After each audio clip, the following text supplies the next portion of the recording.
नमस्कार दोस्तों, art of trading की एक और लर्निंग वीडियो में आपका स्वागत करता हूं। दोस्तों आज की जो हमारी कैंडल है वो है बेरिश इनगल्फिंग। कल की कैंडल अगर आप लोगों ने देख ली है, वीडियो अगर अच्छी लगी है तो वीडियो को लाइक और शेयर जरूर कर दीजिएगा, और इस वीडियो को भी लाइक शेयर और अपना जो भी सुझाव हो वो कमेंट बॉक्स में आकर के मुझे ज़रूर बताइएगा। तो आज की हमारी कैंडल है वो है बेरिश इनगल्फिंग। कल की जो हमारी कैंडल थी वो थी बुलिश इनगल्फिंग। तो यहाँ पर आप देखते हैं कि बेरिश इनगल्फिंग के लिए क्या क्या पैटर्न हमें चाहिए, क्या क्या रूल्स है, क्या क्या कंडीशन बननी चाहिए। ध्यान रखिएगा कि जैसे किताबों में हम पढ़ते हैं उस तरीके से नहीं, मैं यहाँ पे प्रैक्टिकली वो सारी चीज़ें बता रहा हूँ कि कब इसे हम फॉलो करते हैं। ऐसा नहीं कि हर जगह बेरिश इनगल्फिंग या बुलिश इनगल्फिंग को हम फॉलो नहीं करेंगे, नहीं तो जाके हम ट्रैप हो जाएंगे। तो यहाँ पे पहली कंडीशन क्या है कि पहली कंडीशन ये है कि मार्केट का ट्रेंड जो होगा वो अप ट्रेंड होगा, यानी मार्केट एक डायरेक्शन में चल रहा है, वो ऊपर की साइड में यहाँ पे मार्केट ऊपर की साइड में कंटिन्यू यहाँ पे जा रहा है। और हो सकता है, देखिए ऐसे जरूरी नहीं है कि हर कैंडल रेड ही बनते हुए जाए, ग्रीन ही बनते हुए जाए, बीच में कोई कैंडल एक आध रेड भी बन सकती है। ठीक है, तो यहाँ पे हमने रेड बना लिया। अब फिर से वापस हम ये ग्रीन कैंडल बनाते हुए इसको चलते हैं। फिर मैं आप लोग को इसके जो सारे पैटर्न रूल्स हैं और इसको मैं एक्सप्लेन करता हूँ और कब कब इसे हमें फॉलो करना चाहिए।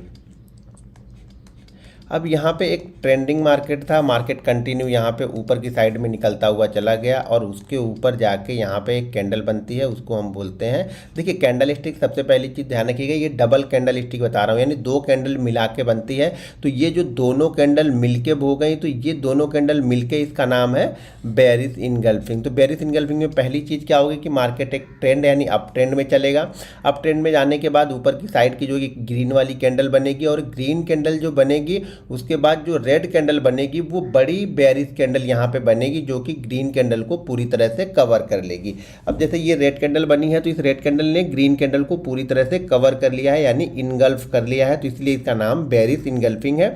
और ये बेरिश इनगल्फिंग जो है ये रिवर्सल पैटर्न है, मतलब मार्केट यहाँ से क्या सजेस्ट करेगा कि अब मार्केट में जो अभी तक मार्केट में यहाँ पे बुल हावी थे, हो सकता है कि अब बेयर हावी हो। देखिए अभी ये हो सकता है, पैटर्न बना है, ये कंफर्म नहीं हुआ है।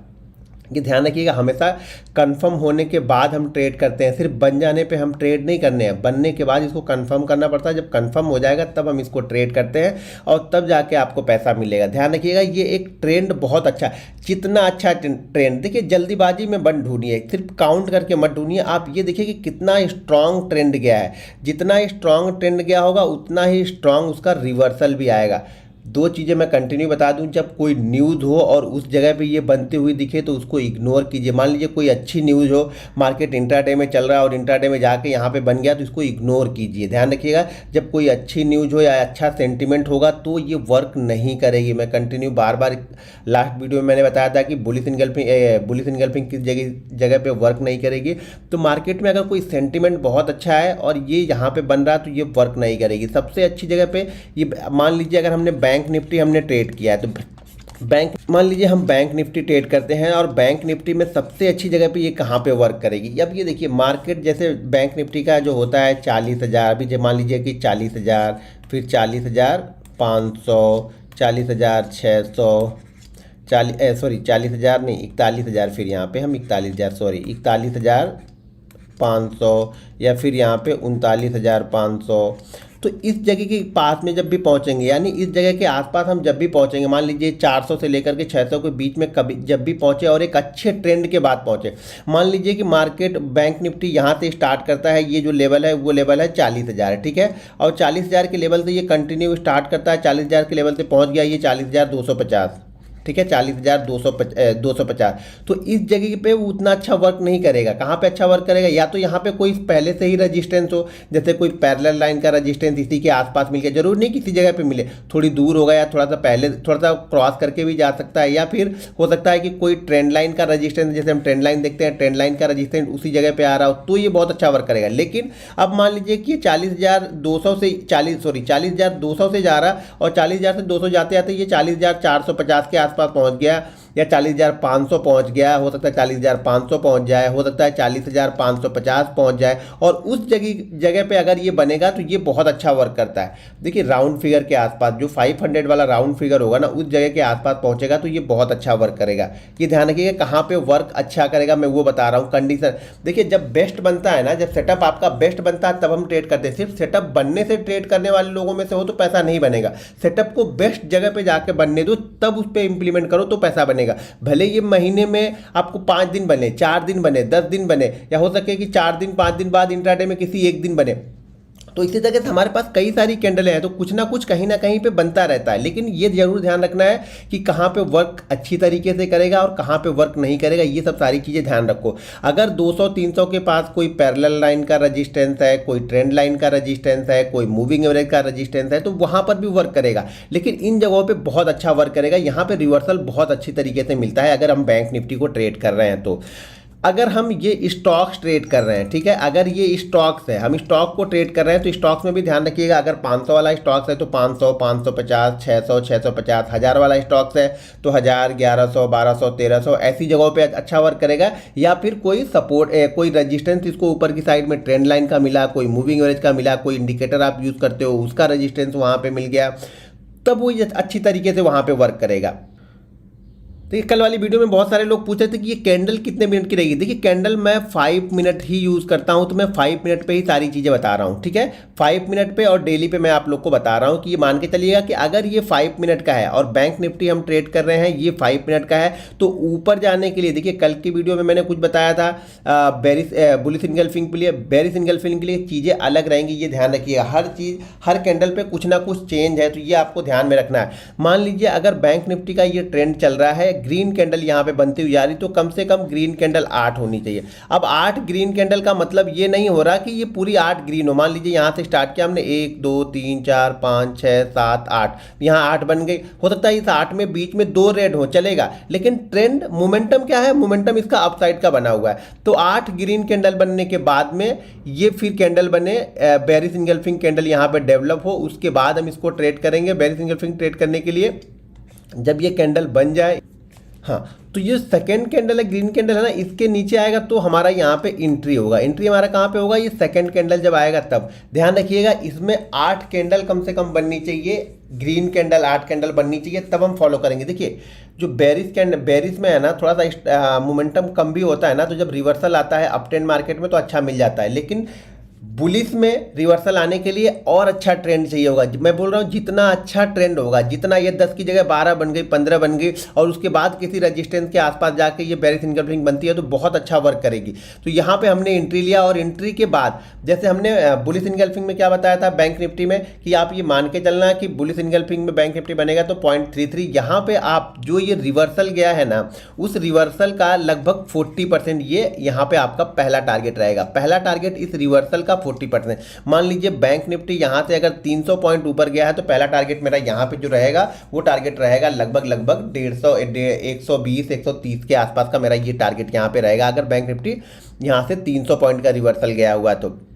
मिनिमम ध्यान रखिएगा जो रिवर्सल होना चाहिए, जो ट्रेंड होना चाहिए, ये ट्रेंड मिनिमम 200 पॉइंट का होना चाहिए। अगर हम अप ट्रेंड में फॉलो कर रहे हैं और हमें यहाँ पे बेरिश एंगल्फिंग देखना है, देखिए बुलिश एंगल्फिंग के लिए मैंने दूसरा बताया, इसलिए हर वीडियो को नहीं देखोगे तो आप समझ नहीं पाओगे, क्योंकि मैं ये एक्सपीरियंस जो मैं ट्रेड करता हूँ वो बता रहा हूँ कि कहाँ पर ये बहुत अच्छा वर्क करेगी, कहाँ पर इसका जो रेशियो है, सक्सेस रेशियो है, वो आपका 70 से 80% मिलेगा। वो चीज़ें मैं यहाँ पर बता रहा हूँ। ऐसा नहीं कि मैं किताबी नहीं बता रहा हूँ आप लोग को, तो इसको लिख लो कहीं पर, ध्यान से देखो, उसको इंप्लीमेंट करो जब भी बने। तो कम से कम मोमेंटम अब मुझे कितना चाहिए होगा, अगर बैंक निफ्टी में ट्रेड कर रहा हूं तो कम से कम यहां पे मुझे 200 पॉइंट का चाहिए, प्लस 8 कैंडल बननी चाहिए। ये 200 पॉइंट जो होने चाहिए वो 8 कैंडल में बननी चाहिए, या हो सके 200 पॉइंट की जगह ये 300 पॉइंट बन गया 8 कैंडल में, तो बहुत अच्छी बात है। लेकिन 8 कैंडल कंपलसरी है, और 200 से कम का मूवमेंट नहीं होना चाहिए। जो मोमेंटम गया है ना, ये कम से कम 200 पॉइंट का होना चाहिए, ठीक है। 200 पॉइंट और 8 कैंडल, यहाँ पे 8 कैंडल बननी चाहिए, तभी मैं इस पैटर्न को मानूंगा कि ये हमारी बेरिश एंगल्फिंग पैटर्न यहाँ पे बन गई। और यहाँ पे मैंने एंट्री लिया, पहला जो टारगेट होगा ये पूरे मोमेंटम का लगभग 40%। मान लीजिए ये पूरा मोमेंटम 300 का है, तो हमारा 40% कितना हो गया, 120 पॉइंट, ठीक है। ये पूरा मोमेंटम 400 है, तो हमारा पहला टारगेट कितना हो गया, 160 पॉइंट। चीज़ों को समझिए, थोड़ा सा कैलकुलेट कर लीजिएगा। यानी अगर ये मोमेंटम हमारा, देखिए 200 से कम में तो हम करेंगे नहीं। जब 200 बन गया तो पहला टारगेट, मान लीजिए 200 की ही बनी, तो पहला टारगेट हमारा यहाँ पे कितना निकल गया, 80 पॉइंट का पहला टारगेट हमारा होगा। सेकंड टारगेट 120 पॉइंट का, थर्ड टारगेट हमारा होगा यहाँ पे 150 पॉइंट का, ये टारगेट रखेंगे। अगर मान लीजिए ये 300 का चला हुआ है, तो पहला टारगेट हमारा कितना हो गया, 120 पॉइंट हो गया। सेकंड टारगेट हमारा कितना हो गया यहाँ पे, फिर 160 पॉइंट का सेकंड टारगेट हो जाएगा। तो इसी तरह से आपका थर्ड टारगेट निकल जाएगा। लेकिन मोमेंटम स्ट्रांग होना चाहिए। देखिए स्ट्रांग मोमेंटम में ही अगर रिवर्सल बनता है ना तो वो वर्क करता है, ये ध्यान रखिएगा। और साथ में किसी रजिस्टेंस, अगर कोई रजिस्टेंस वहाँ पे हो, एक तो रजिस्टेंस ये बन गया, बेरिश इंगल्फिंग बन गया कि बहुत अच्छा मोमेंटम था, अब बायर ने अपना कंट्रोल छोड़ दिया है, अब यहाँ पे सेलर एंट्री कर रहे हैं, ठीक है। तो ये हमारा एंट्री प्राइस कब होगा, ये सेकेंड कैंडल के नीचे।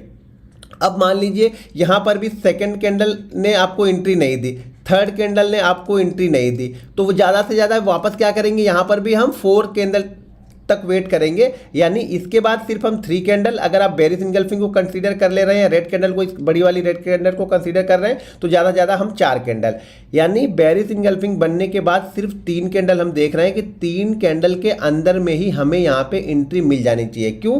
क्योंकि अगर बेरिश इंगल्फिंग यहाँ पे बन गई है ना तो उसका मोमेंटम देखिए ज़्यादा देर तक अगर यहाँ पे होल्ड कर रहा है, इसका मतलब ये फिर से है कि ये बायर के कंट्रोल में अभी भी चल रहा है, क्योंकि बेरिश इंगल्फिंग का लो ब्रेक ही नहीं हो रहा है यहाँ पे। तो यहाँ पे ये जितना जल्दी, यानी 3 कैंडल के अंदर में अगर ये ब्रेक डाउन देता है, हमें एंट्री देता है, तब तो हम ट्रेड करेंगे। अगर 4th कैंडल में ये एंट्री देगा तो वापस हम इसको ट्रेड नहीं करेंगे, फिर इसको छोड़ देंगे। फिर हमारा पैटर्न बना जरूर, लेकिन इसने हमें ट्रेड नहीं दिया हमारी कंडीशन के हिसाब से।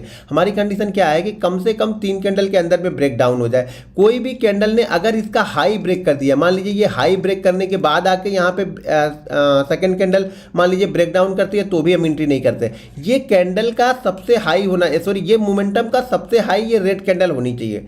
जो मोमेंटम है, मान लीजिए मोमेंटम 400 से 40,000 से स्टार्ट हुआ और 40,250 के बाद बन रहा, तो ये लास्ट जो कैंडल है ना, बड़ी वाली रेड कैंडल है, यही कैंडल सबसे हाई कैंडल होगी। यानी उस मोमेंटम का मान लीजिए 40,250 का अगर हाई बना है, तो 40,250 का हाई किसने बनाया है, इस रेड कैंडल ने बनाया। यहाँ पे कोई ग्रीन कैंडल बनी है उसके बाद ये बन रहा है, तो ये फिर आपका सेटअप परफेक्ट नहीं बना है, ये ध्यान रखिएगा। ये रेड कैंडल ही हाई होना चाहिए इस मोमेंटम का, ठीक है।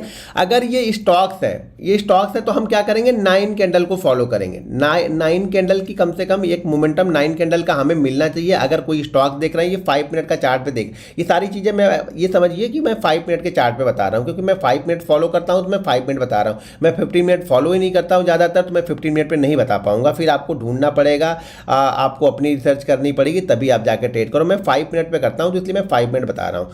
तो 9 कैंडल अगर स्टॉक्स है तो क्या चाहिए हमें, अगर किसी स्टॉक्स में हम ये चीज़ें देखें, सेम चीज़ें हम स्टॉक्स में फॉलो करेंगे, तो हमें कम से कम 9 कैंडल का मोमेंटम चाहिए। यहाँ पे 9 कैंडल का मोमेंटम चाहिए, या 9 कैंडल प्लस 1.5% ऊपर जाना चाहिए। इससे कम अगर ऊपर जाने, इससे कम ऊपर गया है और ये 9 कैंडल नहीं बनी है, तो भी हम फॉलो नहीं करेंगे। 9 कैंडल बन गई है लेकिन 1.5% का मूवमेंट नहीं हुआ है, तो भी हम इसको फॉलो नहीं करेंगे, ठीक है।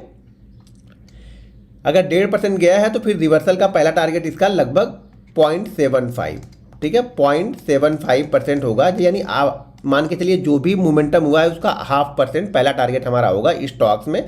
सेकंड टारगेट वहाँ पे रहेगा आपका 1% का। अगर मोमेंटम मान लीजिए स्टॉक्स छोटा, स्टॉक्स बड़ा है, मान लीजिए 2000 का स्टॉक्स है और वो 20 पॉइंट जाने के बाद ये बन रहा है, तो हम उसको ट्रेड नहीं कर रहे हैं। कम से कम हमें 30 पॉइंट जाना चाहिए। कितना? 1.5% के बाद फिर हमें वो 15 रुपये का टारगेट वहाँ पे देके जाएगा। 15 रुपये से 20 रुपये का हमारा पहला टारगेट वहाँ पे रहेगा। 0.75 से लेकर के 1% के बीच में हम पहला टारगेट यहाँ पे रखने वाले हैं अगर स्टॉक्स है। यही कैंडल अगर हम डेली चार्ट में फॉलो कर रहे हैं तो 4 से 5 दिन का मोमेंटम मुझे चाहिए कम से कम। मान लीजिए अब ये भूल जाइए, ये मान जाइए कि ये डेली कैंडल बन रही है और डेली कैंडल हम यहाँ से फॉलो कर रहे हैं, तो यही चीज़ें यहाँ से होनी चाहिए। और यहाँ पे मैं 3 दिन वेट नहीं कर रहा हूँ, ये जाने के डेली चार्ट में मैं 3 दिन वेट नहीं कर रहा हूँ। डेली चार्ट में मुझे सेकंड डे ही ब्रेक डाउन चाहिए। बुलिश इंगल्फिंग में अगर नहीं बताया हो तो वहाँ भी यही चीज़ ध्यान रखिए। अगर हमने डेली चार्ट पे देख लिया, किसी स्टॉक्स में मान लीजिए इंडेक्स में मैंने डेली चार्ट में इसको देखा, तो सेकंड कैंडल ही मुझे ब्रेक डाउन चाहिए। और एक चीज़ और ध्यान रखिए, अगर डेली चार्ट में कोई चीज़ देख रहे हैं ना तो क्लोजिंग बेसिस पे हम फॉलो कर रहे हैं। मतलब एंट्री तो इसने इंट्राडे में मान लीजिए हमें दे दी, लेकिन अगर क्लोजिंग इसने जाके इसके ऊपर कर दी या बेरिश इंगल्फिंग जो लो है उसके ऊपर कर दी, तो भी आप ट्रेड लेके जा नहीं सकते हो, क्योंकि बेरिश इंगल्फिंग के नीचे उसने